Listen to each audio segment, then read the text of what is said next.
문학은 인간 유산 가운데 제일 아름다운 문학이다. 이제까지 기록된 그 어떤 책보다 아름다운 책이다.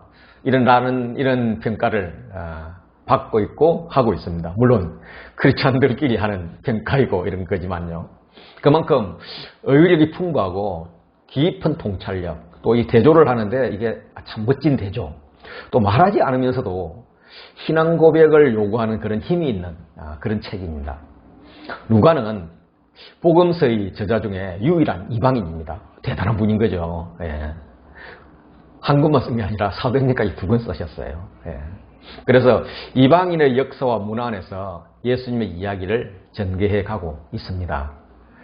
누가복음은 데오빌로에게 헌정된 책이라는 것을 누가복음 1장 3절에서 밝히고 있어요. 누가복음 처음부터 같이 읽어보시면 우리 중에 이루어진 사실에 대하여 처음부터 목격자와 말씀의 일꾼된 자들이 전하여 준 그대로 내력을 저술하려고 붓을 든 사람은 많은지라. 그 모든 일을 권원부터 자세히 미루어 살핀 나도, 누가죠? 데오빌로 각하에게 차례대로 써보내는 것이 좋은 줄 알았노니 이는 각하가 알고 있는 바를 더 확실하게 하려 함이로다. 물론 데오빌로에게 쓴 것이지만 데오빌로뿐만 아니라 데오빌로 공동체에 쓰여질 것이다 라고 생각을 하고 있습니다. 이 당시에 각하라는 칭호는 굉장히 높은 계급이었어요. 우리나라도 이제 각하 그러면 옛날에는 이제 별 2개 이상 뭐 이렇게 소장이죠. 소장 이상 이렇게 붙일 정도였고요. 당시에도 이제 총독 이상에게 붙였던 그런 칭호였습니다. 그래서 이 데오빌로가 데오 하나님, 필로스 친구, 그래서 하나님의 친구라는 애칭이 될 수도 있지만 실존 인물일 가능성이 굉장히 큽니다.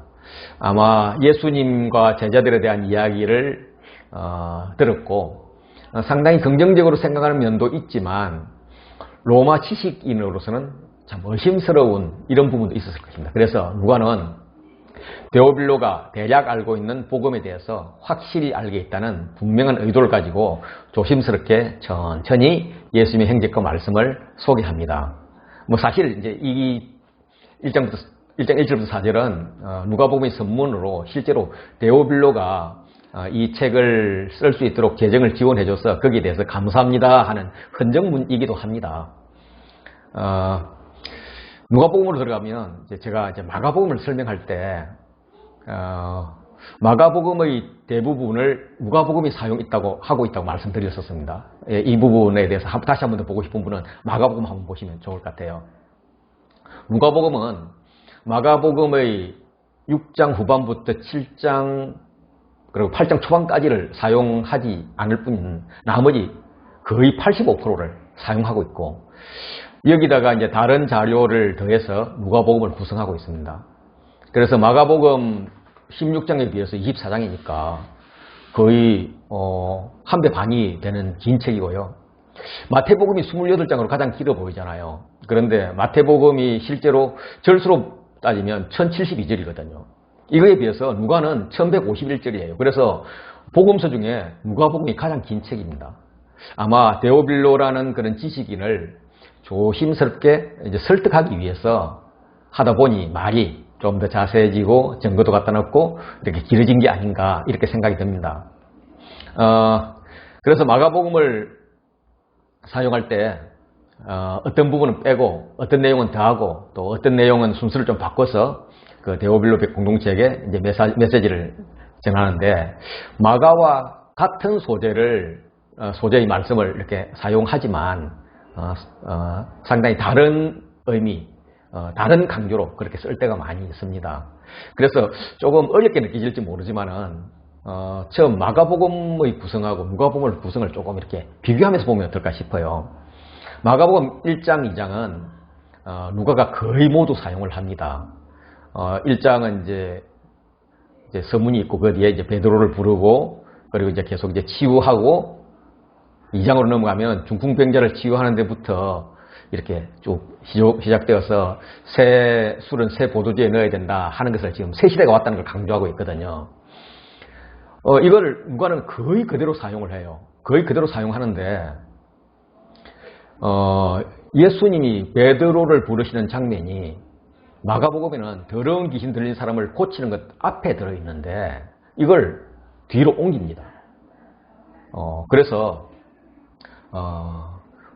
마가에서는 예수님께서 부르실 때 곧 따랐다, 이것을 강조한다면 누가는 죄인식이 필요하다, 이걸 강조를 해요. 그 뒤에 나오는 나병 황자와 중풍병자를 통해서 계속 죄 이야기를 해요.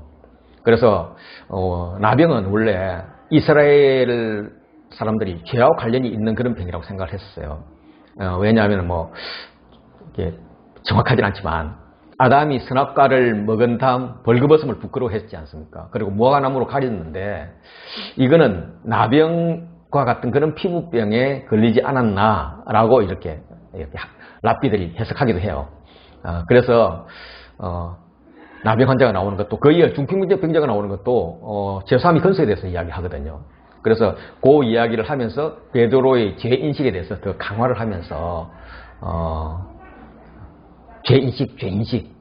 그래서 우리는 가장 먼저 내가 죄인이라는 걸 알아야 돼. 그래야 복음이 들어오는 거야. 라고 동의하지 못하겠죠, 아직은. 그렇지만 그 지식인인 데오빌로와 그 공동체에 전하는 겁니다. 그래서 다시 자신을 한 번 더 생각해 보라고요. 마가복음 6장 이후에는 12제자의 파송을 통해서 헤롯의 잔치를 기억나게 하고 이를 예수님 오병이어하고 비교하게 합니다. 그리고 나서 이제 제가 마가복음 한번 읽어보면 제가 굉장히 강조했던 게 있어요. 그래서 배에서 떡 떼던 일을 깨닫지 못함을 지적을 한 다음에 이거랑 이제 대꾸를 이루면서 8장 14절부터 21절에 아직도 깨닫지 못하느냐 하고 이제 나무라죠. 그리고 이제 그것을 이제 이렇게 교차 대꾸로 이렇게 안으로 들어가면 그 중심에 7장 31절부터 37절 거기서 에바다 열려라 하는 탄식이 터져 나오죠. 이렇게 그 예수님의 니네들이 정말 마음이 열렸으면 좋겠어, 눈이 열리고 귀가 열렸어, 진리를 받아들였으면 좋겠어, 내가 하나님의 아들인 것을 알면 좋겠어, 이런 마음을 불어넣고 있는데 누가는 이 중에서 가장 이 중에서가 아니고 이 전체를 통째로 떼어버립니다. 그래서 6장부터 8장 초반이 없는 거예요. 왜 뺐을까? 아마 모르는데요. 누가는 마가가 쓴 그 마가복음을 읽으면서 너무나 이 부분이 감동스럽고, 그래서 이 부분은 내가 고쳐 써가지고는 마가가 썼던 그 강력함을 잃을 수도 있겠다. 그래서 이거는 마가를 그대로 존중하고 싶다. 그래서 이 부분은 마가복음을 읽으세요, 이런 취지로 썼지 않았나 라고 저는 그냥 괜히 혼자서 생각을 해봅니다. 저는 이 부분을 굉장히 에바다 부분을 감명 깊게 읽었거든요. 예. 그 감명은 마가복음 동영상 보시면 같이 이제 나눌 수가 있습니다. 그리고 이제 어쨌든 그래서 이제 이 6장 이후부터를 중간에 핵심 부분을 통째로 빼어버리지만 이곳저곳에서 조심스럽게 조금씩 가져옵니다. 그래서 오병이어 사건을 중심으로 교차 대꾸를 만들어요. 그래서 오병이어 사건이 정말 중요하다라고 이야기하는 거죠. 그래서 그 오병이어 사건을 중심으로 하면서 12제자를 파송하고 제자의 조건을 이야기하고 그 앞에 헤롯은 예수님 누군지 모르지만 제자들은 여기서 예수님 누군지 안다. 이런 것들을 이야기를 하죠. 그러면서 오병이어를 강조를 하는데 그 오병이어가 좀 더 무슨 말이냐고 이제 강화시키는 것이 9장 28절 위에 나오는 변화산 사건입니다. 그리고 9장 37절 이하로 내려가면 이제 변화산 내려오니까 막 이렇게 제자들하고 사람들이 이렇게 변론하고 있잖아요. 그래서 그걸 보고 왜 그러냐? 그래서 제자들이 아이에게 들린 귀신을 쫓아내지 못한다는 이야기를 듣고 이 믿음이 없는 자들 그러면서 그 아이들에게 귀신을 쫓아낸 후 아들을 아버지에게 주는 거죠. 예. 아들을 아버지에게 주는 것을 누가는 하나님의 위엄이라고 표현을 합니다. 예. 이 하나님의 위엄은 오병이어의 잔치에서 그리고 변모산에서 변화산 이야기는 뒤에 그 베드로가 거기가 거의 크신 위엄 이렇게 하면서 왕의 위엄을 이야기했거든요. 그래서 왕의 위엄, 하나님의 위엄이라는 그런 관점으로 오병이어, 변모산 그리고 아들을 아버지에게 돌려주는 이런 개념의 연속으로 나가고 있습니다. 마가복음 12장을 보면 마가복음 12장도 교차 대꾸 구조를 이루어요. 그래서 성전에서 권위 논쟁을 시작해가지고 이어지어는 이제 이렇게 계속 비유들을 이야기를 하는데 이 교차 대꾸의 중심에 가장 큰 계명인 하나님 사랑, 이웃 사랑을 강조해요.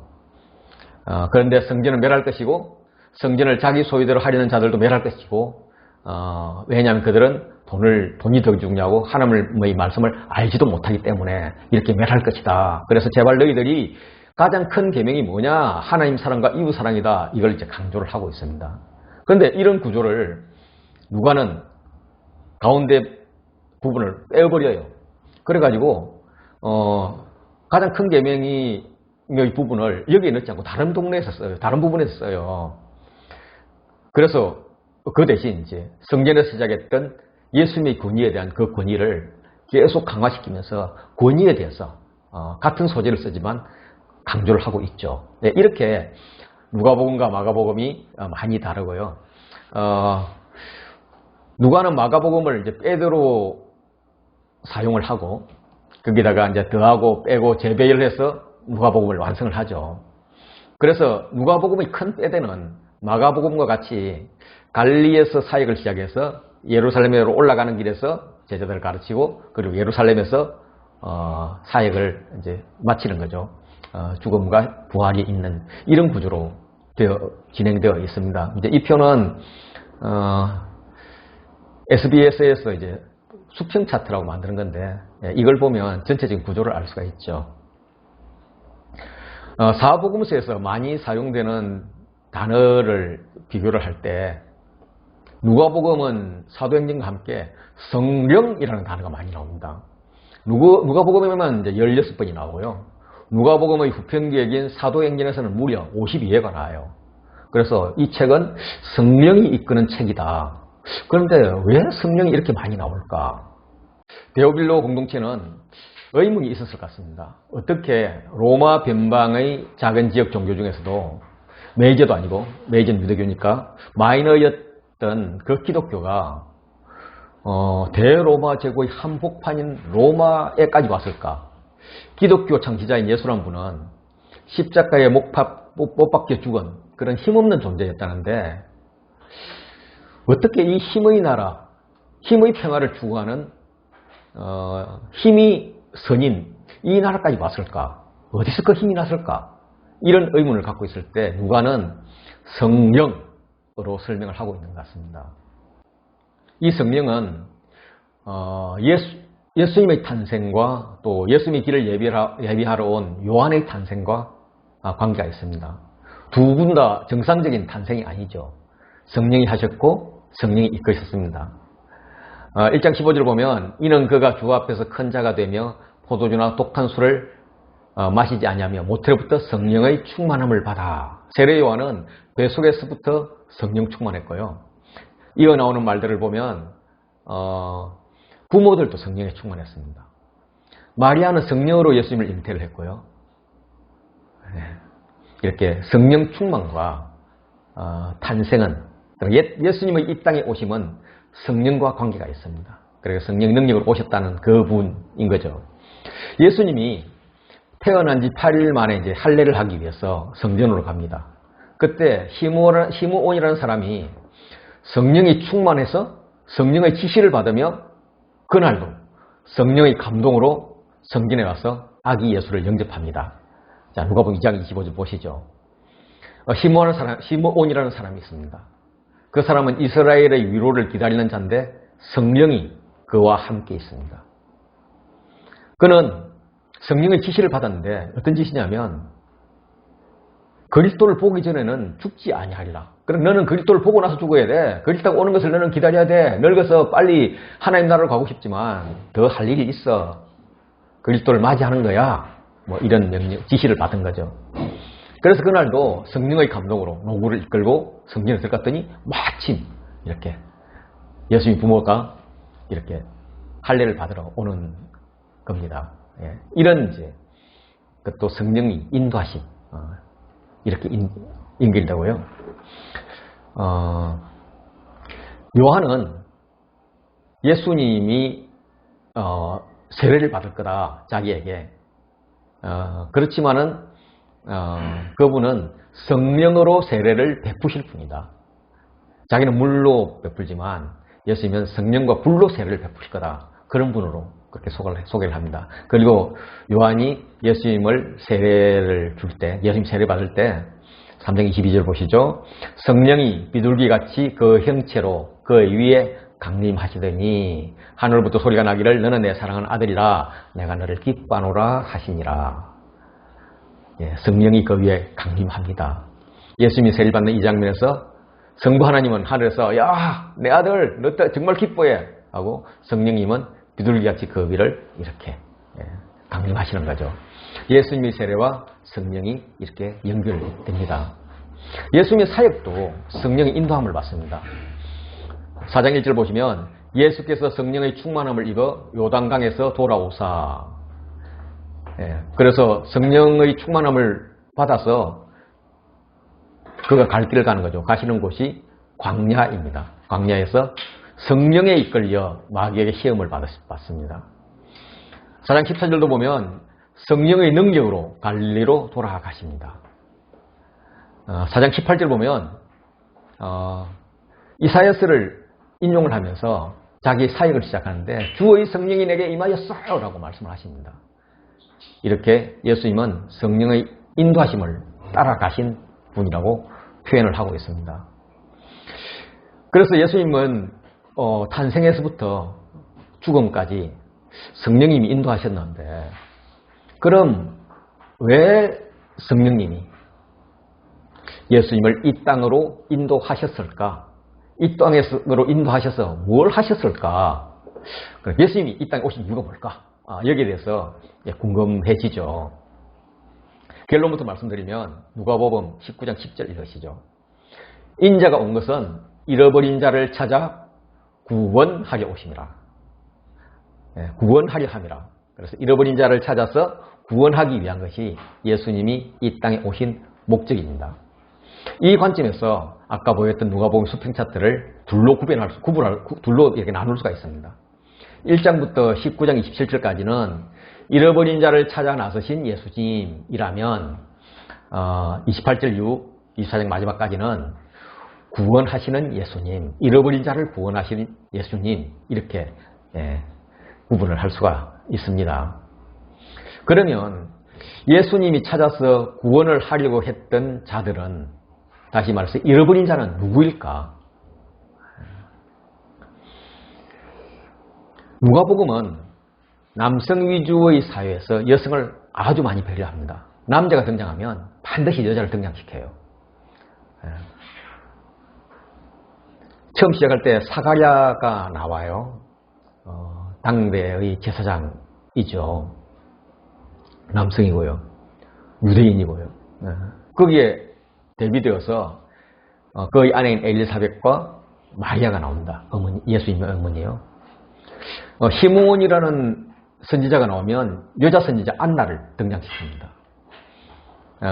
수리아의 나아만이 치유를 받았다는 장면을 인용을 한다면 사렙자 과부의 아들이 죽었다 살아났다는 그런 인용을 또 해요. 이렇게 남자 여자를 이렇게 아주 밸런스 있게 이야기합니다. 백부장이 그 종을 꽂혔잖아요. 나인성 과부의 아들을 꽂힙니다. 겨자씨 비유가 나오는데 그게 이제 사람이 심은 거거든요. 남자가 심은 거예요. 그런데 누룩 비유에서는 여자가 부풀게 한 누룩. 이래서 비유를 할 때도 남자 한 번, 여자 한 번 이렇게 나오는 거죠. 양 100마리 중에서 한 마리를 잃어버리지 않습니까? 그때 그 사람, 남자를 표현하거든요. 근데 열대로 크바 이야기할 때는 이제 여자가 잃어버린 거죠. 둘이 누워 있는데, 한 사람만 이렇게 불려가잖아요. 이제, 부할 때. 그때 이제 둘이 누워 있던 이 둘은 남자거든요. 근데 이제, 동시에 또 두 여자가 맷돌을 돌려요. 남자, 여자 이렇게 같이 나와요. 요셉이 예수님이 무덤을 제공한 남자라면 여자들은 향품과 향유를 준비하고 있죠. 남자가 한번 나오면 여자가 반드시 한번 나오는 그런 구조로 이렇게 전개가 되는데, 만약에 남자와 여자가 서로 좀 비교되거나 좀 대립관계에 있을 때는 어느 쪽을 예수님께서 편들어 주실까? 그때는 100% 여성입니다. 사회적 약자의 손을 들어주시는 겁니다. 남성이자 제사장이자 당대에 있거나 그나마나 상당히 권위가 있는, 그래서 제사 지내러 성소까지 들어갈 수 있는 제사장 사가랴가 나오고요. 그의 아내 엘리사벳도 나오고 또 조카겠죠. 마리아도 나옵니다. 마리아는 당시에 12살 미만 이런 여성 어린, 요즘으로 치면 초등학생 어린이죠. 그런데 누구의 믿음이 더 좋으냐? 막상 천사를 만났을 때 천사가 메시지를 전할 때 누가 믿냐? 여성이 믿습니다. 어린 아이가 믿습니다. 바리새인 시몬의 집에 죄인인 여자가 예수님 발에 향료컵을 깨뜨립니다. 누구 손을 들어줘요? 여자 손을 들어줍니다. 12제자와 대응되어서 차마 제자라고는 말 못하지만은 따르는 여자들이 있습니다. 누가 제정을 되나요? 여자들이 되고요.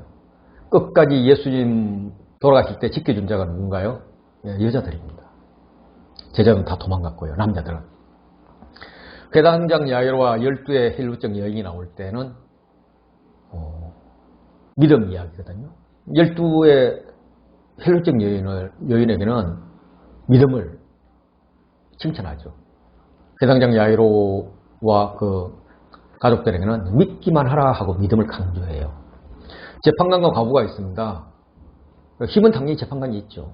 그렇지만 과부의 강청으로 인해서 과부가 승리합니다. 부자와 가난한 중에서는 누구의 손을 들어줄까? 약자인 가난한 자이죠. 한 부자가 있었습니다. 쌀색 옷을 입고 고운 배옷을 입고 화를 연락하고 좋은 것을 받습니다. 반면에 거지 나사로는 그 집 앞에서 헌대를 핥으며 대문에 누워 있습니다. 상에서 떨어지는 거 기워 먹습니다. 한 부자는, 그 부자는 죽어서 장사 지냅니다. 장사를 지내줄 만큼 사람들이 있었겠죠. 거지 나사로는 죽었는데 아무도 그들 보지 않습니다. 장사 지내주지 않습니다. 그래서 어떻게 해요? 천사들에 의해서 받들려 올라갑니다. 근데 그 이후에 종말론적 반전이 일어납니다. 당시 유대인들의 사상으로는 부자는 하나님께 복을 받은 자이다. 하나님과 더 친밀한 자이다. 그렇기 때문에 그는 천국을 당연히 갈 거다고 생각을 했는데 죽어서 일어나 보니까 천국이 아니라 음부에서 고통을 받고 있는 거예요. 거지 나사로는 믿음의 조상 아브라함 품에서 위로를 받고 있습니다. 또 예수님은 죄인에게도 관심이 많아요. 여자와 남자의 대결이기도 하지만 이제 그때 여성이 승리했잖아요. 근데 그 여성이 죄인이에요, 죄인. 그리고 남자는 바리새인, 나름대로 의인이라고 하는 나름 의인이에요. 그러면 사회적 안목에서 죄인이라는 여자와 사회적 안목에서 의인이라는 바리새인의 대결에서 누가 이길까? 예수님은 죄인 편입니다. 7장 44절 보시면 그 여자를 보시며 시몬에게 이르되, 왜냐면 시몬이 이상한 짓을 하니까, 죄송합니다. 여자가 이상한 짓을 하니까 시몬이 속으로 뭐라 했거든요. 저분 저 사람이 누군지 알았으면은 여자가 죄인 줄 알았으면 저러고 있지 않을 텐데. 그럴 때 예수님께서 일어나서, 야 시몬아, 내가 네 집에 들어올 때는 너는 나에게 발 씻을 물도 주지 않았다. 그런데 이 여자는 눈물로 내 발을 적시고 그 머리털로 나를 닦고 있다. 45절, 너는 내한테 입 맞추지 않았지만 그는 내가 들어올 때부터 내 발에 입 맞추기를 그치지 않았다. 46절, 너는 내 머리에 감람류도 붓지 않았지만 그는 훨씬 비싼 향유를 내 발에 부었다. 이렇게 여성의 죄인의 손을 들어줍니다. 바리새인과 죄인이 죄인이라기보다 죄인으로 찍혀있는 세리가 성전에서 기도합니다. 두 사람이 기도하러 성전에 올라가니 하나는 바리새인이요 하나는 세리라. 그래서 기도를 하는데 바리새인은 자기는 11조도 하고 이렇게 기도도 하고 안식일도 지키고 딱 이렇게 기도를 합니다. 그런데 세리는 그냥 울고만 있을 뿐이죠. 자기가 죄인이라는 걸 아는 거죠. 할 말이 없는 거예요. 예. 거기에 예수님께서 말씀하시죠. 18장 14절, 내가 너희에게 이르노니 이에 저 바리새인이 아니고 이 사람, 다시 말해서 죄인이라고 이야기되는 바리새인, 세리가 의롭다 하심을 받고 그 집에 내려갔다 라고 표현을 하고 있습니다. 누가복음에서 죄인의 죄인식, 자기 죄를 인정하는 것은 굉장히 중요합니다. 예를 들어서 마가나 마태복음에서 베드로를 부르는 장면은 즉시 순종을 강조했죠. 마가복음 1장 16절 보면 갈릴리 해변으로 가다가 시몬과 형제 안드레가 그물 던지는 걸 보고 예수님께서 나를 따라오라, 내가 너희로 사람 낚는 어부가 되게 하리라 했더니 그 두 사람이 곧 그물을 버려두고 따르는 그런 순종을 보입니다. 누가복음은 좀 뉘앙스가 달라요. 물론 시몬 베드로의 순종도 이야기를 합니다. 밤새도록 고기를 잡으려고 했는데 허탕을 치고 있는 그에게 깊은 곳에 그물을 던져라 라고 이야기를 하죠. 어부의 경험으로 다시 그물을 던져도 고기가 없을 줄 알지만 말씀에 순종해서 그물을 내린다고 이야기합니다. 그런데 그물이 찢어지도록 잡혔고, 그렇게 잡혔으면 막 신난다, 야호 뭐 이러면서 기쁨과 예수님에 대한 감사의 표시, 좀 더 한 걸음 나간다면 예수님 우리 동업하세요 합시다 이렇게 나올 텐데 5장 8절 보시죠. 시몬 베드로가 이를 보고 예수의 무릎 아래 엎드려 이르되 주여 나를 떠나소서 나는 죄인이로소이다. 전혀 분위기와 맞지 않는 이야기를 합니다. 죄인식 굉장히 중요한 이런 이야기입니다. 죄인식은 7장에 백부장의 하인을 치유하는 장면에서도 강조됩니다. 처음에는 백부장이 우리 하인 고쳐주세요 했을 때 예수님께서 그래 같이 가자 했단 말이에요. 6절 보시면 7장 6절 보시면 예수께서 함께 가실새 이에 그의 집이 멀지 아니하여 백부장이 벗들을 보내어 이르되 주여 수고하지 마옵소서 내 집에 들어오심을 나는 감당하지 못하겠나이다. 아니 실컷 불러가지고 집 가까이 오니까 오지 말래요. 그만큼 빛이 가까이 오면 올수록 내 속에 어둠의 그림자가 있었구나. 죄를 인식하는 거죠. 7절도 그러므로 내가 죽게 나아가기도 감당하지 못할 줄 알았나이다. 이렇게 표현을 합니다. 죄 인식이 있어야 회개가 가능하고 예수님을 통해서 구원에 이를 수가 있습니다. 그래서 예수님은 잃어버린 자, 예수님을 보면 자신의 죄가 보이는 자, 그래서 하나님께로 돌아올 수 있는 자를 찾고 계신 겁니다. 데오빌로 공동체는 로마 귀족 출신들이 많았을 거라고 생각을 합니다. 그들은 잘 산다는 것이 스스로 도덕성을 함양하고 보다 좀 더 높은 자리를 향해서 노력하는 것이라고 생각을 했을 겁니다. 그런데 그게 누가복음이 이야기하죠. 아니야, 너 마음대로 너 의지대로 하는 것은 죄인이야. 하나님 뜻대로 하지 않는 너는 죄인임을 알고 하나님 뜻이 무엇인지, 지금 하나님께서 뭘 원하시는지 그걸 먼저 알았으면 좋겠어 라고 누가가 이야기하는 겁니다. 죄인들에게 예수님께서 하실 말씀이 있었나 봐요. 어쨌든 누가복음 15장 1절 보면 모든 세리와 죄인들이 말씀을 들으러 가까이 오니 라고 합니다. 아니면 그런 죄인들을 예수님께서 격리하기 때문에 온 것 같아요. 세리 같은 경우는 유대인들은 죄인이라고 이야기를 하죠. 그들은 이제 부자에 속했겠죠, 다들. 부자가 있으니까 미리 돈을 로마 정부에 주고 거기에 대해서 세금을 걷었을 거니까요. 로마 입장에서는 로마라는 나라를 유지하는 데 굉장히 도움이 되는, 애국자까지 부를 건 아니지만 그래도 도움되는 자였었습니다. 그런데 이제 그들에게 이제 이야기하고자 하는 게 뭐냐 하면, 우리가 너무도 잘 아는 100마리 양 중에서 잃어버린 한 마리 양 이야기, 10드라크마 중에서 잃어버린 한 드라크마를 찾는 이야기, 그리고 집 안에 있는 탕자 큰아들과 돌아온 탕자 둘째 아들, 집탕 돌탕이라고 그러죠. 이 탕자들의 이야기를 합니다. 양과 드라크마에서 공통점은 잃어버린 것을 열심히 찾습니다. 그리고 무척 기뻐합니다. 둘째 아들도 열심히 찾는다기보다도 하루 종일 아들이 올 것을 기다립니다. 돌아오니까 무척 기뻐합니다. 15장 7절을 보면 내가 너희에게 이르노니 이와 같이 죄인 한 사람이 회개하면 하늘에서 회개할 것 없는 의인 99으로 말미암아 기뻐하는 것보다 나으니라 라고 이야기를 합니다. 비슷한 말이 10절에 또 반복됩니다. 죄인 한 사람이 회개하면 하나님의 사자들 앞에서 기쁨이 되느니라. 그리고 15장 32절에 큰아들이 돌아온 둘째 아들을 이렇게 잔치해 주는 것에 대해서 안 좋게 생각하니까 이 내 동생은 죽었다가 살아났으며 내가 잃었다가 얻었기로 얼마나 좋냐. 우리가 즐거워 기뻐하는 것이 마땅하다라고 이야기를 합니다. 어떻게 보면 굉장히 과잉 기쁨이에요. 얼마나 기쁜지 법과 이웃을 불러서 잔치를 합니다. 예를 들어서 한 드라크마를 찾은 여인이 귀찮다는 걸 한번 보면 그가 찾은 것은 한 드라크마는 요즘 말로 이제 하루 일당이니까 뭐 10만 원 안 되는 돈일 거예요. 그럼 이웃을 불러서 한턱 쏜다 그러면 조금 잘 쏘면 10만 원 이상 들지 않을까요? 이렇게 죄인 한 사람이 회개하는 것, 그 결과 구원받는 것은 내가 찾은 것보다 훨씬 더 기쁘다는 하나님의 표현입니다. 누가복음은 구원받은 자와 구원받지 못한 자의 모델로 두 부자를 예로 듭니다.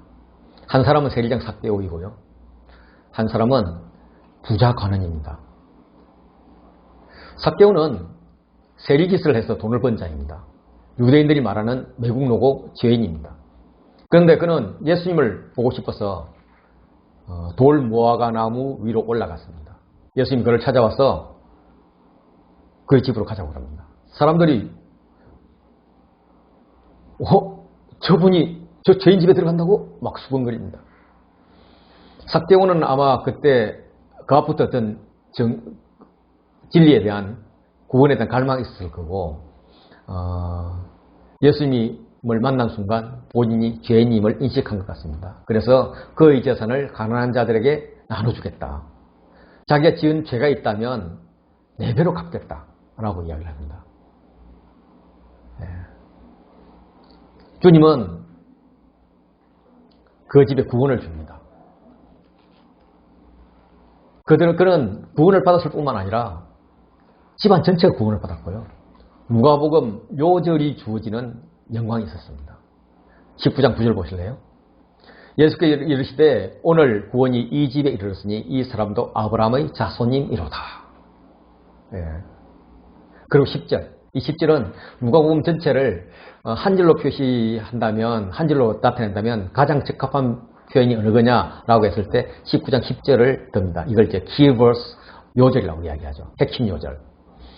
인자가 온 것은 잃어버린 자를 찾아 구원하려 함이라. 하나님께서 잃어버린 자, 찾아야 될 자. 그 자를 찾아왔을 때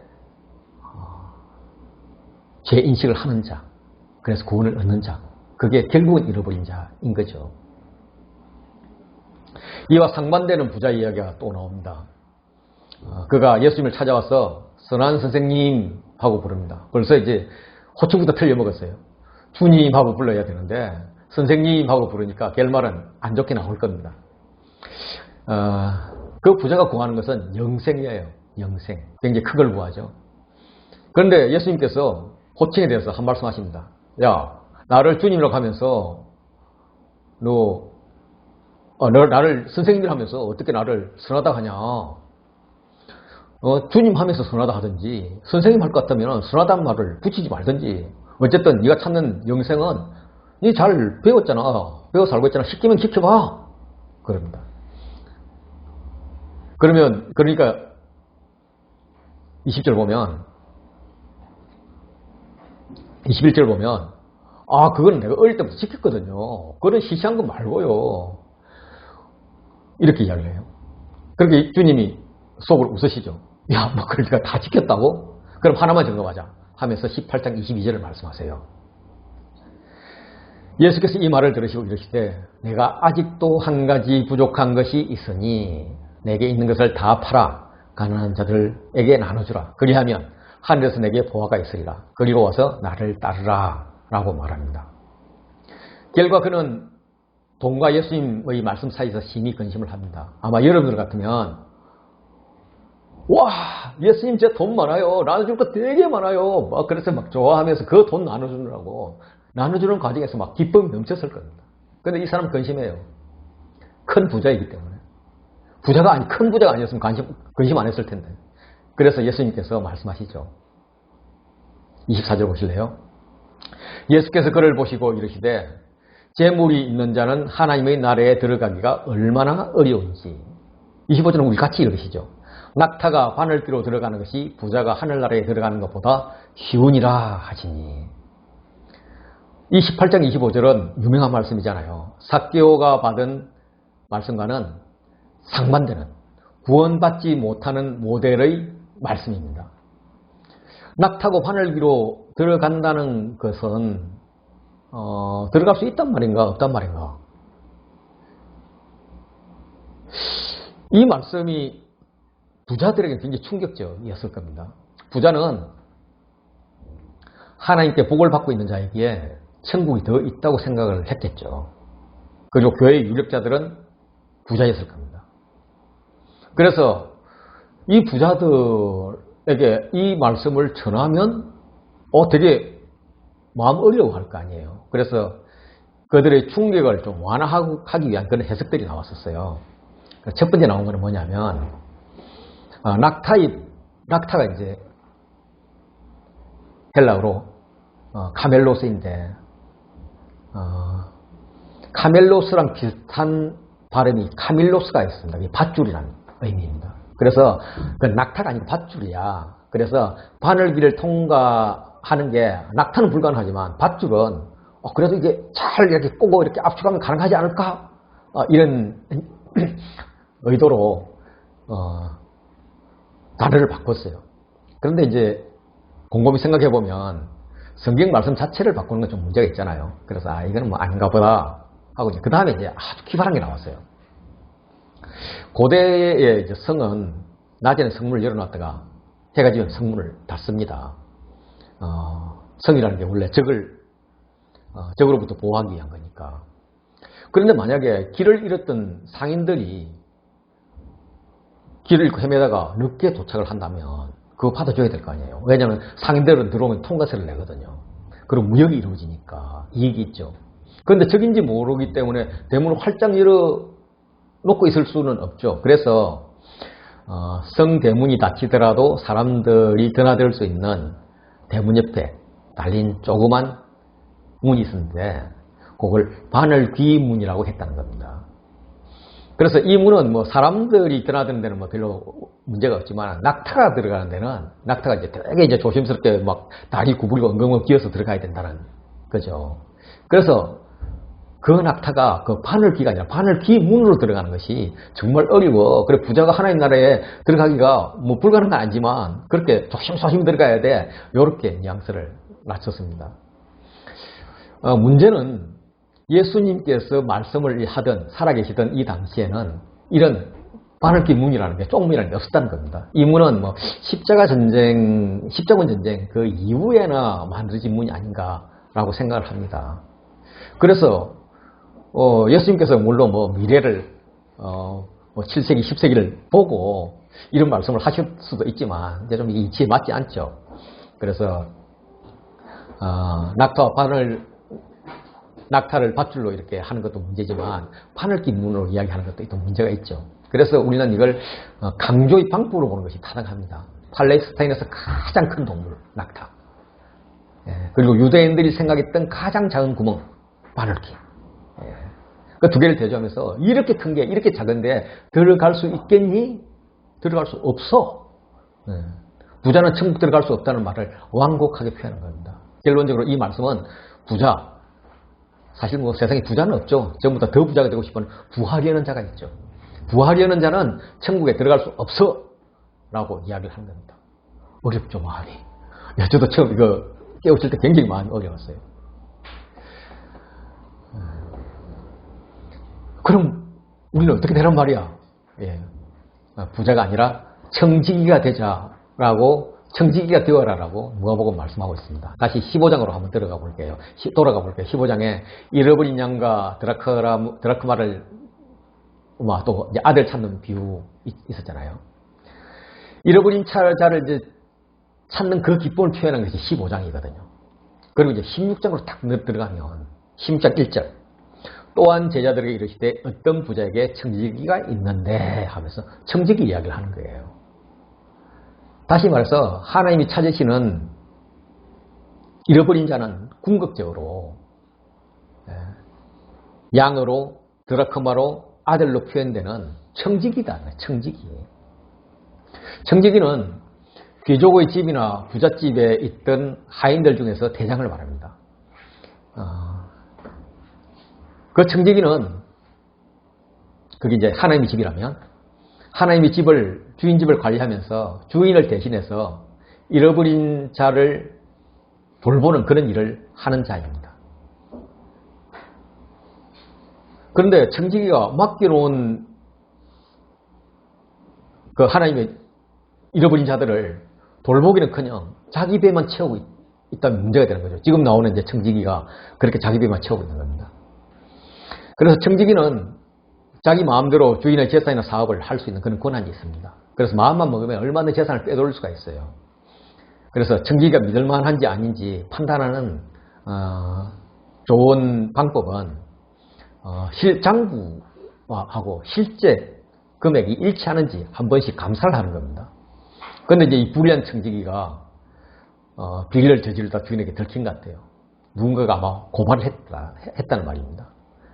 고발당할 정도로 옳지 않은 행동을 하고 있었던 청지기를 지금 소개합니다. 그래서 주인이 장부하고 실제 금액이 맞는지 보겠다. 그래서 너희 업무 영수증들, 증빙들을 제출해라 라고 이야기하니까 청지기는 그걸 제출하면은 영수증을 제출하면은 직분이 박탈될 것을 뻔히 알고 있는 거예요. 직분이 박탈되면은 이제 와서 땅 팔 힘도 없고 빌어먹을 수도 없고 살 길이 막막했던 거죠. 그래서 궁리한 것이 주인에게 직분을 박탈당하더라도 자신을 받아줄 사람을 준비해 놓자 이런 거예요. 그래서 주인에게 빚진 자들을 불러다가 주인에게 진 빚을 탕감해 줍니다. 얼마 빚졌어? 기름 100말? 50말로 이렇게 다시 적어. 밀 100석? 80석으로 이렇게 다시 적어. 하면서 문서를 위조해 주었습니다. 그런데 이해할 수 없는 것은 16절 8절을 보시죠. 주인이 이 옳지 않은 청지기가 이를 지혜 있게 하였으므로 칭찬하였으니, 아니 이 청지기를 주인이 칭찬했다는 겁니다. 이해가 되나요? 이해가 되어야 되는데 안 되잖아요. 그래서 이해하기 어려운 이 구절을 세 가지 관점으로 해석을 했습니다. 첫째는 이제 가장 전통적인 방법인데, 하나님이 청지기에 바라는 것은 빚진 자를 자유하게 하는 것이고, 청지기는 이 일을 해야 되는데 지금 세상적으로 이기적으로 행하고 있었다는 겁니다. 그런데 거의 불의한 행동, 결과가 오히려 주님의 마음에 들었다는 그런 해석입니다. 왜냐하면 주님의 재산은 무한대였거든요. 그래서 주인의 재산이 많고 적으면 관계가 없었습니다. 그냥 주인의 아래에 있는 사람들이 빚에서 풀려나서 이렇게 자유인이 되도록 이렇게 도와주는 게 관심이었어요. 그래서 청지기에게 탕감을 받은 빚진 자가 만약에 길에서 주인을 만났다면 아마도 빚을 탕감해서 정말 감사하다 이런 인사를 했을 거라고 생각을 합니다. 주인은 그 돈이 이리 가나 저리 가나 어차피 자기 돈이에요. 예, 구애받지 않습니다. 그래서 이런 청지기 일 잘하네? 이런 기분이 드는 거죠. 청지기는 주인이 칭찬받도록 일을 잘한 겁니다. 좀 억지가 있어 보이지만 이게 바른 해석이 있는 거거든요. 그 이유는 제가 다른 예 두 개만 더 설명하고 말씀을 드리겠습니다. 이게 이제 아람어가 그리스어로 번역되면서 오류를 일으켰다는 견해가 있습니다. 16장 8절이 원래 주인이 옳지 않은 청지기가 이를 지혜 있게 하였으므로 칭찬하였으니, 이 세대의 아들들이 자기 세대에 있어서는 빛의 아들들보다 더 지혜로움이라 이렇게 되는데 원문에서 저주하다를 칭찬하다로 잘못 번역을 했고요. 강교하다, 강교하게를 지혜 있게로 잘못 번역을 했다는 겁니다. NIV 성경을 보면 이런 생각을 반영을 해서 지혜 있게를 이렇게 약삭 빠르게 이렇게 라는 의미로 이렇게 적어놓고 있어요. 그래서 이런 관점에서 다시 이제 제대로 된 번역을 한다면 이렇게 일이 되는 거예요. 주인이 이 옳지 않는 청지기가 이를 강교하게 하였으므로 저주하였으니 이 세대의 아들들이 자기 시대에 있어서 빛의 아들보다 더 강교함이라. 이렇게 되면 문맥은 맞아요. 문맥은 맞는데 과연 이게 맞을까 하는 데는 의문이 있죠. 세 번째는 이게 조소적 표현이 아닐까. 다시 말해서 이제 문자로 표현해 온 거는 이게 의문문인지 평서문인지 잘 모르잖아요. 예를 들어서 야, 너 일 잘했다. 야, 잘한다. 이거는 잘한다는 게 표현을 하잖아요. 그런데 잘한다 이러면 같은 잘한다이지만 글로 써놓으면 둘 다 잘한다이지만 잘한다는 와 잘한다 하고 차이가 나잖아요. 그렇게 글로 쓴 것의 한계다. 그래서 이걸 조소적 표현으로 해석하면 옳지 않은 청지기가 이를 지혜롭게 하였으므로 이야 이거는 이제 어떻게 해석하는지 야 이 녀석 봐라 군명이도 기는 재주가 있다더니 이야 이 옳지 않은 놈이 이렇게 지혜롭게 해. 일하라니 야 정말 칭찬하지 않을 수 없구만. 이런 식의 조소적인 칭찬이라는 겁니다. 이 세대의 아들들이 자기 시대에 있어서는 빛의 아들들보다 더 지혜로웁니다. 이거는 이놈 자식 돈이나 탐욕에 있어서는 야 선한 사람들이 따라갈 수가 없어. 엄청 잔머리 굴리는구만. 요 정도로 해석을 하는 거예요. 불의의 재물로 친구를 사귀라? 이걸 조소적으로 보면 그래 불의의 재물로 친구 사귀어봐. 친구가 될 것 같아? 돈 있을 때만 되지. 돈 없으면 뭐 이런 의미죠. 그리하면 그 재물이 없어질 때 그들이 너희를 영주할 처소로 영접하랴 하라는 이거는 야 재물이 없어져도 그들이 너를 따를까? 영주할 처소 있을 것 같아? 그게 천국 같아? 아마 지옥일걸? 뭐 이 정도로 해석을 하는 거예요. 이런 이제 세 가지 해석, 전통적인 해석과 아람어가 그리스로 번역되면서 울과 있었다는 해석과 조소적 표현, 이 중에서 이제 가장 타당한 것은 앞에도 말씀드렸지만 처음 전통적인 해석입니다. 이 전통적인 해석에서 16.8절 보시죠. 이 옳지 않은 청지기가 이 말은 이제 청지기가 옳지 않았다는 거거든요. 과거에 옳지 않았다는 거예요. 여기에 대해서 모두 동의합니다. 오케이, 옳지 않았어요. 그런데 이를 지혜 있게 하였으므로 이번 일은 칭찬받을 만큼 지혜롭게 잘했다. 여기에 대해서는 동의를 못한다는 거예요. 그런데 따져보면 사실 어떤 면에서 우리가 이렇게 살고 있거든요. 지금 이제 옳지 않은 청지기처럼 예를 들면 이 그림 한번 보세요. 여기 이제 A가 있는데 이분은 그냥 하나님이라 생각해도 되고요. 마을로 치면은 이제 자손들이 되게 많은 그런 많은 자손을 가진 대빵, 족장입니다.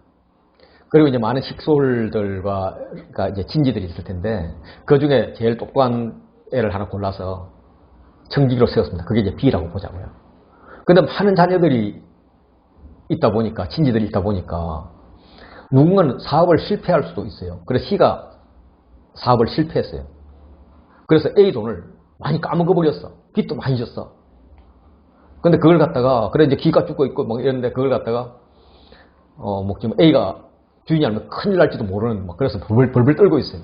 그걸 이제 청지기인 B가 가가지고 C한테 야 얼마가 까먹었냐? 1억 원? 야 내가 일단 8천만 원 견제줄 거니까 2천만 원만 빚이라고 그렇게 이야기하자. 그리고 한 번 더 재개해봐. 뭐 이렇게 이야기를 하면서 격리했다면 이 B는 A 돈 가지고 지 맘대로 하니까 불이하죠. 돈으로 보면 B는 옳잖아요. 청직이는 옳잖아요. 그런데 족장인 아버지의 관점, 큰 아버지의 관점에서 보면 청직이 B는 아마 그 족장 아버지의 마음을 뿌듯하게 해주지 않았을까. 속으로 주름 저거 하는 짓 그러면서 속으로 참 그래 너 앞으로 내 뒤를 이을 놈이야 이렇게 칭찬하지 않았을까 싶습니다. 이제 우리 가족들을 한번 생각해 볼까요? 사춘기에 들어있는 애들이 있어요. 4월 어느 날에 엄마 용돈 좀 더 줘. 돈이 필요해. 그래서 엄마 마음에는 어버이날이 가까이 오니까 엄마 선물 사주려고 그러나 보다 싶어가지고 달라는 돈보다 조금 더 많이 줬어요. 이거저거 계산하고 용돈도 하라고. 그랬더니 얘가 그 돈을 갖고 뭘 했느냐면 여자친구가 생겨가지고 여자친구 선물을 사줬다는 겁니다. 얼마나 엄마가 속이 상했겠어요. 그래도 표시는 내지 않지만은 이제 남편한테 이야기하면 야 뭐 말씀 피는 것보다 낫지 뭐 우리도 그랬잖아 뭐 이렇게 웃고 넘어갔을 거예요. 물론 뭐 제 같으면 이놈의 자식이고 막 불러서 한 대 때렸겠지만 뭐 대부분 아버지는 그렇지 않잖아요. 그 아버지는 뭐 아침부터 새벽부터 오밤중까지 가족을 위해서 일하느라고 늘 피곤합니다. 아내 되는 엄마가 안쓰러워서 보약이라도 한 제 해주려고 돈을 아껴서 이제 모아놓았다가 일부 이제 아들 여자친구 선물비로 주고 나서 아까웠죠. 그래서 이제 그래도 모았는데 이제 한 달만 더 모으면 이제 보약을 해줄 수가 있습니다. 근데 이 녀석이 아들 녀석이 학원 가겠다는 거예요. 공부도 안 하는 녀석이 갑자기 학원 가겠다고 공부하겠다고 학원비를 달래요. 그래 딱 보이죠. 공부하러 학원 가는 게 아니라 놀러 학원 간다. 보나마나 그 여자친구가 학원에서 학원 다니고 그 학원 다니면서 놀자고 그랬을 게 뻔히 보여요. 그렇지만 엄마는 아빠 보약값으로 모으던 돈에다가 다른 돈을 더 보태서 학원비를 마련해 주겠죠. 이 불의한 아내가 어디 있습니까? 이 불의한 아내에게 남편은 뭐라 그럴까요? 아마 남편은 이럴 거예요. 정상적이라면 여보 잘했어. 뭐 우리도 뭐 그랬잖아. 이해되잖아. 좀 자식이 좀 심하긴 하지만 그래도 뭐 애가 많이 컸다는 말이니까 나는 건강 조심할게. 당신 걱정 안 해도 되게끔 그냥 내 보약은 앞으로 신경 쓰지 말고 혹시 돈 좀 모이면 당신 보약을 하나 해 먹어. 뭐 이렇게 이야기하지 않을까 싶습니다. 우리가 지금 이렇게 살고 있거든요. 이런 아주 불의한 남편이자 불의한 아내, 불의한 아버지, 엄마, 아빠가 되어가지고 애들을 보살피고 있다고요.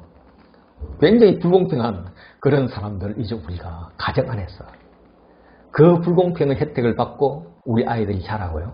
그 아이들이 나중에 또 불공평한 엄마, 아빠가 되겠죠.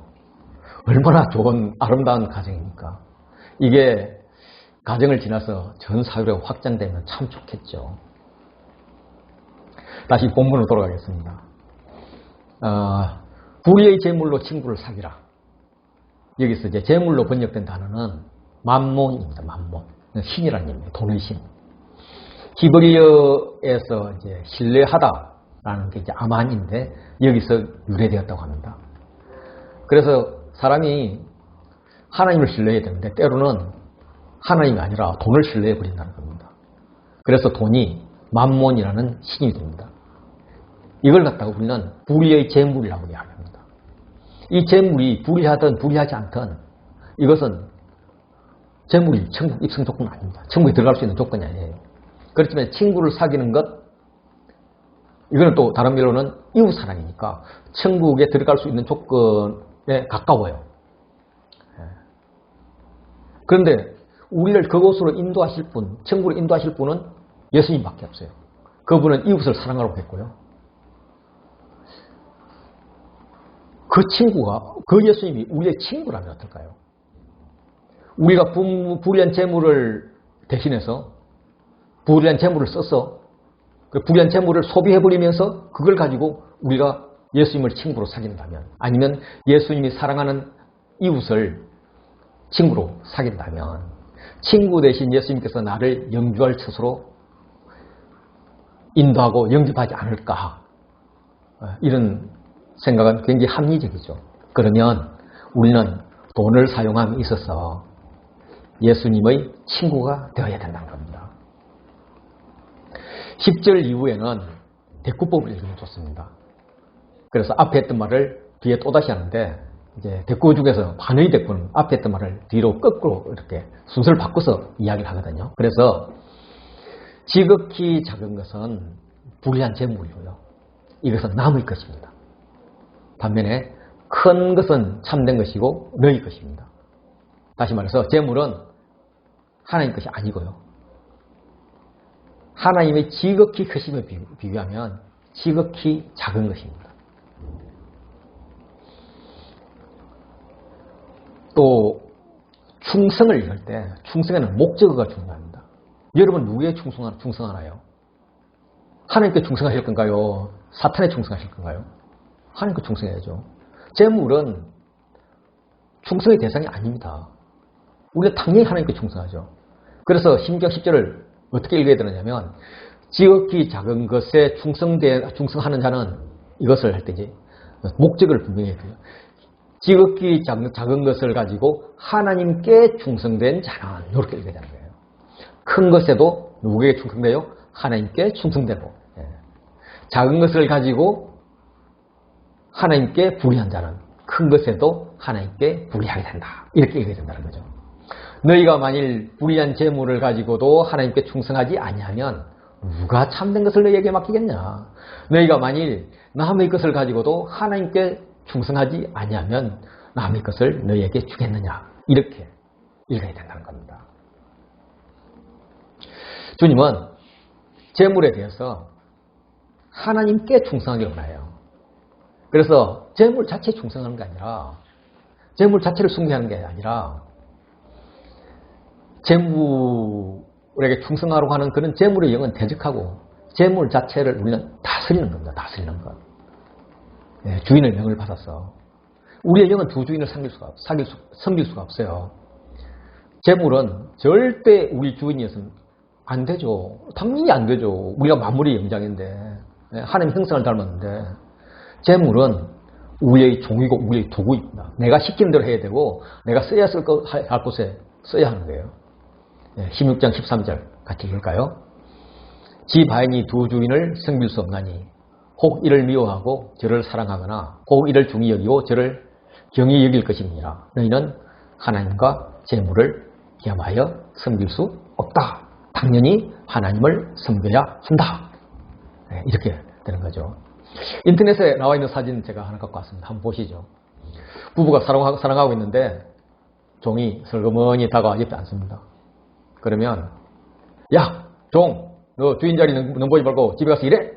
라고 말을 해야 되는데 이놈 종이 유혹해요. 주인님, 지금 그렇게 아내랑 이렇게 노닥거릴 때가 아니에요. 나랑 같이 가서 더 일 많이 해야죠. 내가 많은 돈도 드릴게요. 돈으로 많은 일 할 수 있도록 그렇게 해드릴게요. 그러면서 손을 슬그머니 내밉니다. 그래? 더 돈 많이 줘? 하면서 손을 내밀면, 이 그림같이 내밀면 그건 가능인 거죠. 돈 싫어하는 사람이 어디 있겠습니까?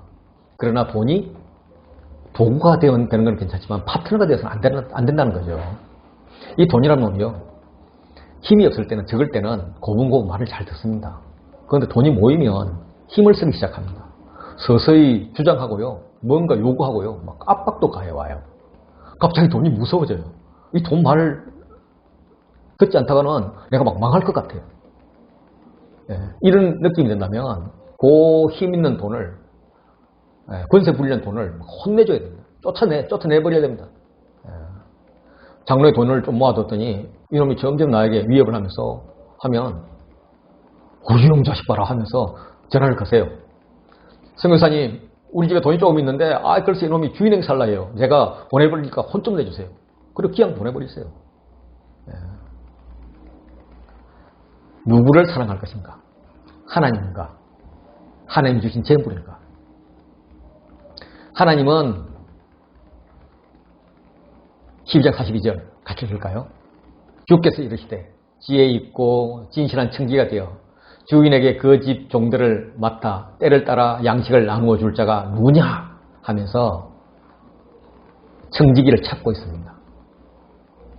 사랑의 대상인 주인을 사랑하고 다스림의 대상인 재물을 다스릴 자가 누구냐 이렇게 묻는다면 저입니다 하고 손을 들어야 됩니다.